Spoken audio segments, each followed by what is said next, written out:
بالله من الشيطان الرجيم. يا أيها الذين آمنوا لا تحلوا شعائر الله ولا الشهر الحرام ولا الهدي ولا القلائد ولا آمين البيت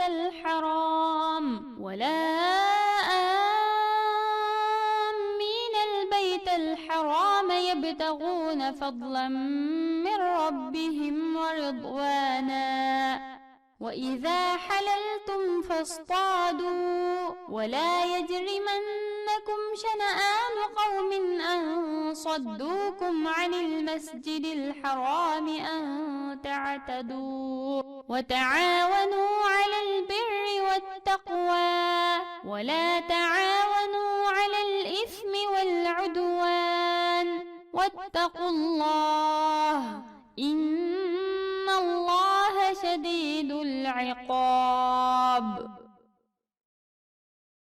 Ey Allahqa va uning payg'ambariga iymon keltirgan, islom shariatiga amal qiladigan kishilar, Allah bekitgan chek-chegaralardan va ko'rsatmalardan chetnab ketmanglar.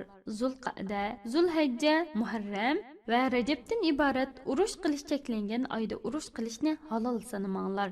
Agar dushmanlar sizlarga bu oylarda urush ochsa, ular bilan urushinglar. Shuningdek, qurbonlik malning bo'yniga bu malning qurbonlik qilinadigan mal ekanligi va malni haydab kelgan kishining haj qilmoqchi ekanligining alomati sifatida esib qo'yilgan bo'yinchoqlarga Robbining fazlini va roziligini tilab Baytullohga kelguchilarga chiqilishni halol sanamanglar. Sizlar ihromdan chiqqandan keyin sizlarga ovlash halol bo'ladi. Hudaybiyada bo'lgandek, biror qavmning sizlarni Masjid-i Haramga kirishdan to'sqanligi sababidan kelib chiqqan o'chmanlik hargizmi sizlarni ularga chiqilishga elib bormasin. Ey mu'minlar, o'z oranglarda yaxshi ishqa va taqvodorlikqa yordamlashinglar. Gunoh bo'ladigan va Allohning ko'rsatmasidan chetnab ketishga sabab bo'ladigan ishlarga yordamlashmanglar.